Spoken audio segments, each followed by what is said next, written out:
Emergency balance নেওয়া কি জায়েজ হবে?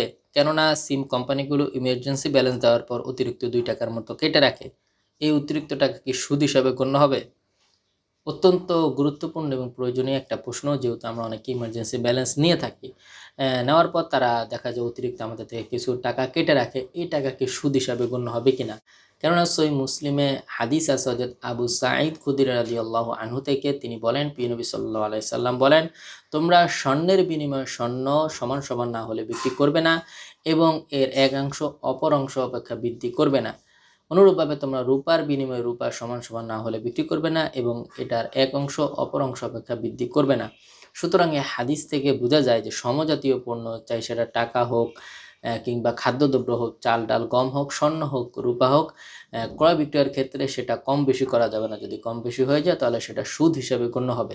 যেহেতু সিম কোম্পানিগুলো আমাদেরকে ইমার্জেন্সি ব্যালেন্স দিচ্ছে, এর বিনিময়ে তারা অতিরিক্ত কিছু টাকা বাড়তি নিচ্ছে। এই টাকা কি সুদ হিসাবে গণ্য হবে কিনা?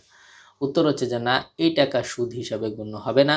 কেননা তারা যে আমাদেরকে ইমার্জেন্সি ব্যালেন্স দিচ্ছে, এটা মূলত তারা আমাদেরকে যে ইমার্জেন্সি একটা সেবা দিচ্ছে, অগ্রিম সেবা, এই সেবার পারিশ্রমিক বা মূল্য হিসাবে তারা অতিরিক্ত ২ টাকা কেটে নিচ্ছে। তারা আপনাকে ২০ টাকা ইমার্জেন্সি ব্যালেন্স দিচ্ছে, এর বিনিময়ে তারা ২২ টাকা কেটে নিচ্ছে। এটা মূলত সেবার পারিশ্রমিক বা বিনিময় হিসেবে তারা কেটে রাখছে, এটা সুদ হিসাবে গণ্য হবে না। সুতরাং ইমার্জেন্সি ব্যালেন্স নেওয়া জায়েজ হবে। আশা করি এতে কোনো সমস্যা হবে না।